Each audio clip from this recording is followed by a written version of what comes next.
Hello friends, ओम श्री गणेशाय नमः। जय श्री कृष्णा।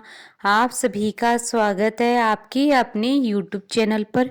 फ्रेंड्स, आज हम आपको इस वीडियो में बताने जा रहे हैं साल 2021 की देव उठनी एकादशी का शुभ मुहूर्त, व्रत पारण का समय, पूजा विधि, महत्व और देव उठनी एकादशी के दिन किए जाने वाले उपाय और देव उठनी एकादशी की पौराणिक व्रत कथा और तुलसी विवाह की विधि के बारे में। फ्रेंड्स, वीडियो शुरू करने से पहले आपसे रिक्वेस्ट है, अगर आप हमारे चैनल पर नए हैं और आपने अभी तक चैनल को सब्सक्राइब नहीं किया है तो प्लीज़ सब्सक्राइब कीजिएगा चैनल को, साथ ही प्रेस कीजिएगा बेल आइकन को, जिससे नए वीडियो से रिलेटेड नोटिफिकेशन आपको तुरंत प्राप्त हो सके।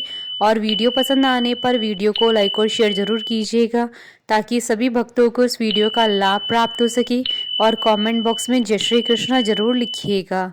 कार्तिक मास में आने वाली शुक्ल पक्ष की एकादशी को देवोत्थान, देव उठनी या प्रबोधनी एकादशी के नाम से जाना जाता है। यह एकादशी दीपावली के बाद आती है। आषाढ़ शुक्ल पक्ष की एकादशी को देव शयन करते हैं और कार्तिक शुक्ल पक्ष की एकादशी के दिन उठते हैं, इसलिए इसे देवोत्थान एकादशी कहा जाता है। मान्यता है कि देव उठनी एकादशी के दिन भगवान विष्णु क्षीर सागर में 4 माह के शयन के बाद जागते हैं। भगवान विष्णु की शयन काल के 4 मास में विवाह आदि मांगलिक कार्य नहीं किए जाते हैं, इसलिए देवोत्थान एकादशी पर भगवान श्री हरि के जागने के बाद शुभ तथा मांगलिक कार्य शुरू होते हैं। इस दिन तुलसी विवाह का भी आयोजन किया जाता है। तुलसी के वृक्ष और शालीग्राम की यह शादी सामान्य विवाह की तरह पूरे धूमधाम से की जाती है। चूंकि तुलसी को भगवान विष्णु की प्रिया कहते हैं, इसलिए देवता जब जागते हैं तो सबसे पहली प्रार्थना हरिवल्लभा तुलसी की ही सुनते हैं। तुलसी विवाह का सीधा अर्थ है तुलसी के माध्यम से भगवान का आह्वान करना। शास्त्रों में कहा गया है कि जिन दंपतियों की कन्या नहीं होती है वे जीवन में एक बार तुलसी विवाह करके कन्यादान का पुण्य अवश्य प्राप्त करें। फ्रेंड्स, अब आइए जानते हैं देव उठनी एकादशी के शुभ मुहूर्त के बारे में। हिंदू पंचांग के अनुसार इस बार देव उठनी एकादशी 14 और 15 नवंबर 2021 को है। देव उठनी एकादशी स्मार्त व्रत 14 नवंबर 2021 को किया जाएगा, जो कि गृहस्थों द्वारा किया जाता है। और देव उठनी एकादशी वैष्णव व्रत 15 नवंबर 2021 को किया जाएगा। कार्तिक शुक्ल एकादशी तिथि प्रारंभ होगी 14 नवंबर 2021 को सुबह 5:48 से और कार्तिक शुक्ल एकादशी तिथि का समापन होगा 15 नवंबर 2021 को सुबह 6:39 पर। देव उठनी एकादशी स्मार्त व्रत की पारण का शुभ मुहूर्त रहेगा 15 नवंबर 2021 को दोपहर 1:16 से दोपहर 3:26 तक। और देव उठनी एकादशी वैष्णव व्रत की पारण का समय रहेगा 16 नवंबर 2021 को सुबह 6:47 से सुबह 8:01 पर।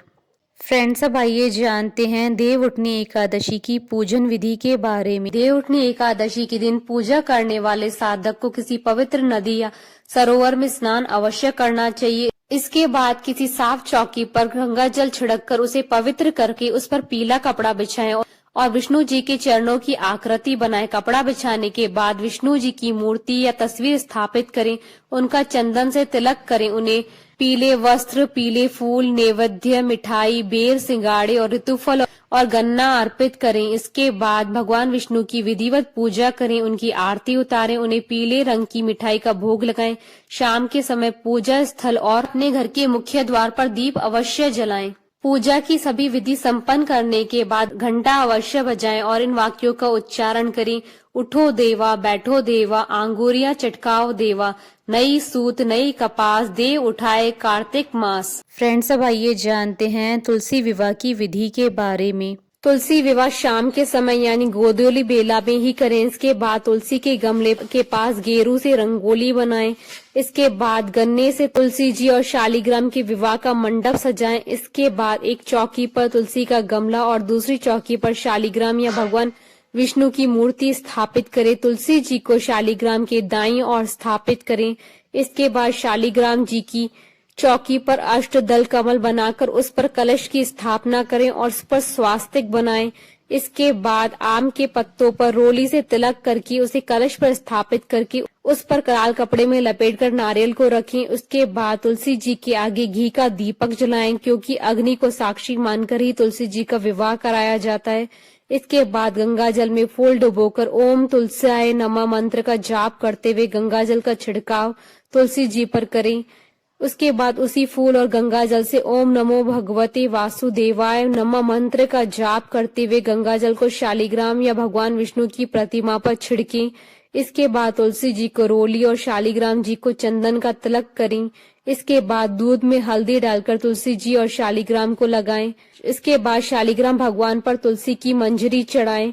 उसके बाद तुलसी जी को लाल चुनरी अर्पित करें, फिर उन्हें लाल चूड़ी पहनाएं और स्वाग का सभी सामान थोड़ा थोड़ा लगाएं। इसके बाद शालिग्राम जी को पंचामृत से स्नान कराएं, उन्हें पीला कपड़ा अर्पित करें। इसके बाद कलश पर फूल चढ़ाएं, फिर माता तुलसी और शालिग्राम जी पर भी फूल चढ़ाएं। इसके बाद शालिग्राम और तुलसी जी को मालाएं पहनाएं। इसके बाद किसी लाल या पीले कपड़े से माता तुलसी और शालिग्राम जी का गठबंधन करें। इस गठबंधन के कपड़े में आपको सुपारी, फूल, इलायची और थोड़ी दक्षिणा रखनी चाहिए। इसके बाद घर के किसी पुरुष को शालिग्राम जी को हाथ में उठाकर तुलसी जी की 7 बार परिक्रमा करनी चाहिए। 7 बार परिक्रमा करके तुलसी जी को शालिग्राम की बाईं ओर स्थापित करें। इसके बाद शालिग्राम जी को तिल अर्पित करें और कपूर जलाएं और धूप और दीप जलाकर विष्णु जी की आरती करें। तुलसी विवाह के बाद माता तुलसी के साथ शालिग्राम को मिठाई, खीर, पूड़ी का भोग लगाएं और 11 बार तुलसी जी की परिक्रमा करें। प्रसाद को ग्रहण करें और परिजनों और गरीबों में बांट दें। फ्रेंड्स, अब आइए जानते हैं देव उठनी एकादशी पर किए जाने वाले उपायों के बारे में। इस शुभ अवसर पर भगवान विष्णु का केसर मिश्रित दूध से अभिषेक करें। मान्यता है कि ऐसा करने से विष्णु जी प्रसन्न होते हैं और मनवांछित फल की प्राप्ति होती है। इस दिन प्रातः काल जल्दी उठकर नदी अथवा घर के जल में गंगा जल मिलाकर स्नान करें। ऐसा करने से जीवन में आपको समस्त सुख प्राप्त होंगे। स्नान करते समय गायत्री मंत्र का जाप जरूर करें। मान्यता है कि ऐसा करने से स्वास्थ्य अच्छा होता है। धन वृद्धि के लिए आप एकादशी के दिन विष्णु मंदिर में सफेद मिठाई या खीर का भोग लगाएं। भोग में तुलसी पत्ते जरूर डालें, इससे भगवान विष्णु जी जल्दी प्रसन्न होते हैं। देव उठनी एकादशी के दिन विष्णु मंदिर में एक नारियल व थोड़े बादाम चढ़ाएं। इस उपाय को करने से आपके सभी अटके कार्य बनने लगेंगे और सुखों की प्राप्ति होगी। एकादशी के दिन आप पीले रंग के कपड़े, पीले फल व पीला अनाज पहले भगवान विष्णु को अर्पण करें। इसके बाद ये सभी वस्तुएं गरीबों व जरूरतमंदों में दान कर दें। ऐसा करने से भगवान विष्णु की कृपा आप पर सदा बनी रहेगी। इस दिन शाम के समय तुलसी के पौधे के सामने गाय के घी का दीपक जलाएं और ओम वासुदेवाय नमः मंत्र का जाप करते हुए तुलसी की 11 परिक्रमा करें। इस उपाय को करने से घर में सुख शांति बनी रहती है और किसी भी प्रकार का कोई संकट नहीं आता है। देवोत्थान एकादशी के शुभ अवसर पर दक्षिणावर्ती शंख में जल भरकर भगवान श्री हरि विष्णु जी का अभिषेक करें। इससे भगवान विष्णु और माँ लक्ष्मी दोनों प्रसन्न होते हैं और जीवन में धन वृद्धि होती है। फ्रेंड्स, अब आइए प्रारंभ करें देव उठनी एकादशी की पौराणिक व्रत कथा। धर्म ग्रंथों में देव उठनी एकादशी की 2 कथाएं प्रचलित हैं। पहली कथा, एक राजा के राज्य में सभी लोग एकादशी का व्रत रखते थे।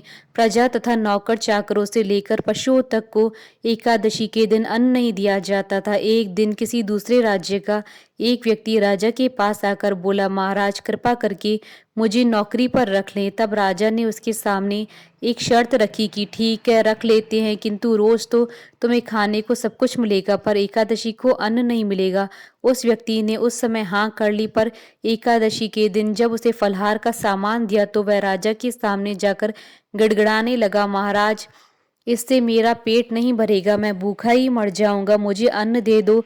राजा ने उसे शर्त की बात याद दिलाई पर वह अन्न छोड़ने को राजी नहीं हुआ। तब राजा ने उसे आटा, दाल, चावल आदि दिए। वह नित्य की तरह नदी पर पहुंचा और स्नान कर भोजन पकाने लगा। जब भोजन बन गया तो वह भगवान को बुलाने लगा, आओ भगवान भोजन तैयार है। उसके बुलाने पर पीताम्बर धारण किए हुए भगवान चतुर्भुज रूप में आ पहुंचे तथा प्रेम से उसके साथ भोजन करने लगे। भोजन आदि करके भगवान अंतर ध्यान हो गए तथा वह अपने काम पर चला गया। 15 दिन बाद आने वाली एकादशी को वह राजा से कहने लगा कि महाराज मुझे दुगना सामान दीजिए। उस दिन तो मैं भूखा ही रह गया।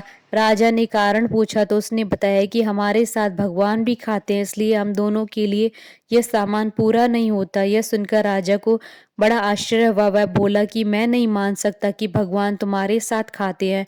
मैं तो इतना व्रत रखता हूँ, पूजा करता हूँ, पर भगवान ने मुझे कभी दर्शन नहीं दिए। राजा की बात सुनकर वह बोला, महाराज यदि विश्वास न हो तो आप साथ चलकर देख लें। राजा एक पेड़ के पीछे छुपकर बैठ गए। उस व्यक्ति ने भोजन बनाया तथा भगवान को शाम तक पुकारता रहा, परंतु भगवान न आए। अंत में उसने कहा, हे भगवान, यदि आप नहीं आए तो मैं नदी में कूदकर प्राण त्याग कर दूंगा। लेकिन भगवान नहीं आए। तब वह प्राण त्यागने के उद्देश्य से नदी की तरफ बढ़ा। प्राण त्यागने का उसका दृढ़ इरादा जान शीघ्र ही भगवान ने प्रकट होकर उसे रोक लिया और साथ बैठकर भोजन करने लगे। खा पी कर वे उसे अपने विमान में बैठाकर अपने धाम को ले गए। यह देख राजा ने सोचा कि व्रत उपवास से तब तक कोई फायदा नहीं होता जब तक मन शुद्ध न हो। इससे राजा को ज्ञान मिला। वह भी मन से व्रत उपवास करने लगा और अंत में स्वर्ग को प्राप्त हुआ। दूसरी कथा। एक राजा था, उसके राज्य में प्रजा सुखी थी। एकादशी को कोई भी अन्न नहीं बेचता था, सभी फलाहार करते थे। एक बार भगवान ने राजा की परीक्षा लेनी चाहिए। भगवान ने एक सुंदरी का रूप धारण किया तथा सड़क पर बैठ गए। तभी राजा उधर से निकला और सुंदरी को देख चकित रह गया। उसने पूछा, हे सुंदरी, तुम कौन हो और इस तरह यहाँ क्यों बैठी हो? तब सुंदर स्त्री बने भगवान बोले, मैं निराश्रता हूँ, नगर में मेरा कोई जान पहचान का नहीं है, किससे सहायता मांगू? राजा उसके रूप पर मोहित हो गया था। वह बोला, तुम मेरे महल में चलकर मेरी रानी बनकर रहो। सुंदरी बोली, मैं तुम्हारी बात मानूंगी, पर तुम्हें राज्य का अधिकार मुझे सौंपना होगा। राज्य पर मेरा पूर्ण अधिकार होगा। मैं जो भी बनाऊंगी तुम्हें खाना होगा। राजा उसके रूप पर मोहित था, अतः उसकी सभी शर्तें स्वीकार कर ली। अगले दिन एकादशी थी। रानी ने हुक्म दिया कि बाजारों में अन्य दिनों की तरह अन्न बेचा जाए। उसने घर में मांस मछली आदि पकवा तथा परोसकर राजा से खाने के लिए कहा। यह देखकर राजा बोला, रानी, आज एकादशी है, मैं तो केवल फलाहार ही करूंगा। तब रानी ने शर्त की याद दिलाई और बोली, या तो खाना खाओ, नहीं तो मैं बड़े राजकुमार का सिर काट दूंगी। राजा ने अपनी स्थिति बड़ी रानी से कही तो बड़ी रानी बोली, महाराज, धर्म न छोड़ें, बड़े राजकुमार का सिर दे दे। पुत्र तो फिर मिल जाएगा, पर धर्म नहीं मिलेगा। इसी दौरान बड़ा राजकुमार खेलकर आ गया। माँ की आंखों में आंसू देखकर वह रोने का कारण पूछने लगा तो माँ ने उसे सारी वस्तु स्थिति बता दी। तब वह बोला, मैं सिर देने को तैयार हूँ, पिताजी के धर्म की रक्षा होगी, जरूर होगी। राजा दुखी मन से राजकुमार का सिर देने को तैयार हुआ तो रानी के रूप से भगवान विष्णु ने प्रकट होकर असली बात बताई। राजन, तुम इस कठिन परीक्षा में पास हुए। भगवान ने प्रसन्न मन से राजा से वर मांगने को कहा तो राजा बोला, आपका दिया हुआ सब कुछ है, हमारा उद्धार करे। उसी समय वहां एक विमान उतरा। राजा ने अपना राज्य पुत्र को सौंप दिया और विमान में बैठकर परम धाम को चला गया। बोलिए भगवान विष्णु जी की जय, सनातन धर्म की जय। हमारे साथ इस वीडियो में अंत तक बने रहने के लिए आपका धन्यवाद। ओम श्री गणेशाय नमः। जय श्री कृष्णा।